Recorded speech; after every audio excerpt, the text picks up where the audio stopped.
আমরা তো মানে শিল্পী, একটা শিল্পীর বোধহয় অনুভূতিকে ধরে রাখার ক্ষমতা, অনুভূতিকে ছাড়ার ক্ষমতা, অনুভূতিকে কন্ট্রোল করার ক্ষমতা কোথাও গিয়ে একটা জেনারেল মানুষের থেকে অনেক বেশি হয়।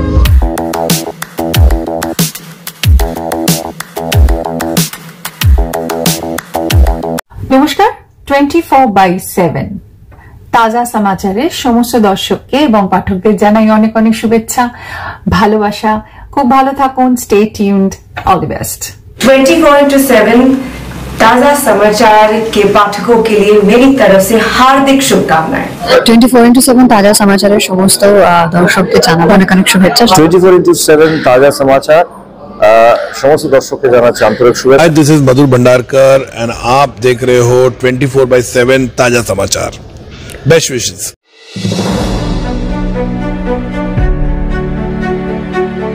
দমদম উৎসবে এই মুহূর্তে আমরা স্বনামধন্য অভিনেত্রী স্বর্ণকমল দত্তকে পেয়ে গেছি। প্রথমে তো happy new year. Happy new year. কেমন আছো তুমি? আমি খুব ভালো আছি, তোমরা কেমন আছো? ভালোই চলছে আমাদের। আমরা জানতে চাইবো স্বর্ণকমল, যে বছরের শুরুতে তোমাকে দমদম উৎসবে দেখা যাচ্ছে, একটু বলো তুমি কি কি করলে এখানে? দেখো, আমি সবে এসেছি, এখনো কিছু করিনি, তবে চেষ্টা করছি করার, দেখা যাক কি কি হয়। তো একটা অনুষ্ঠান তো আছেই, তার সাথে দেখো মেলাটা একটু ঘুরে দেখবার ইচ্ছে আছে, এই আর কি। আজকে কাজীবুর রহমান পারফর্ম করবে, যে হুবহু মানে অবিকল কুমার শানুর মতো, নট অনলি দেখতে, গানও গায় কুমার শানুর মতন। কি বলবে এটা নিয়ে? কংগ্রাচুলেশনস, শুনবো গানটা যদি সময় পাই, নিশ্চয়ই ভাল লাগবে। আর তোমার কি কি ধারাবাহিক চলছে এখন? আমার তো রাঙাবহু চলছে, মিলি চলছে, রামকৃষ্ণা চলছে এই মুহূর্তে, দুটো একটা কালারসে। ওকে, একটা কথা জিজ্ঞেস করবো, যে অভিনেত্রীরা প্রচুর সিরিয়াল একই সাথে ধরো অভিনয় করে যাচ্ছে, একটা ক্যারেক্টার থেকে বেরিয়ে আর একটা ক্যারেক্টার, তো সেগুলো তুমি ম্যানেজ করো কি করে?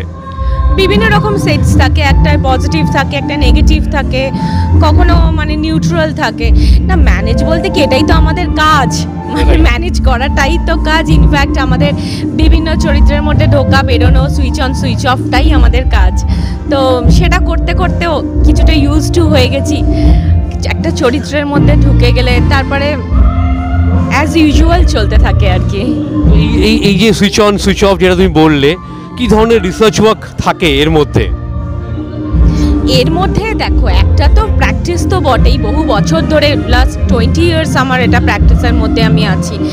আর একটা জিনিস হয়, দেখো আমরা তো মানে শিল্পী, একটা শিল্পীর বোধহয় অনুভূতিকে ধরে রাখার ক্ষমতা, অনুভূতিকে ছাড়ার ক্ষমতা, অনুভূতিকে কন্ট্রোল করার ক্ষমতা কোথাও গিয়ে একটা জেনারেল মানুষের থেকে অনেক বেশি হয়।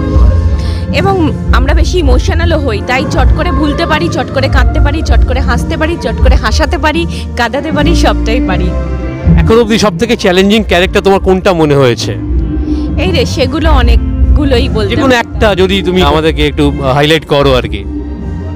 স্পেশালি আমি একটা ওয়েব করলাম এখানে, অভিনেত্রী কিন্তু পাগল, সেটা আমার খুব চ্যালেঞ্জিং ছিল। আর আমার রাঙাবউয়ের চরিত্রটাও অবভিয়াসলি আমার কাছে খুব চ্যালেঞ্জিং চরিত্র ছিল। রাঙাবউ নিয়ে আমাদের দর্শকদের কি আপিল করবে তুমি? নিশ্চয়ই রাঙাবউ আপনারা দেখেছেন, ভালো লেগেছে।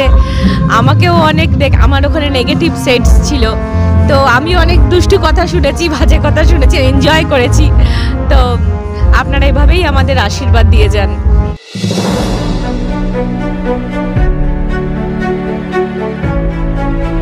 Exclusive jewellery collection DTC London द्वारा best showroom award winner RR Agarwal jewellers, Kolkata Jaipur के बाद अब रौरकेला में भी RR अग्रवाल ज्वेलर्स, रिश्ता भरोसे का।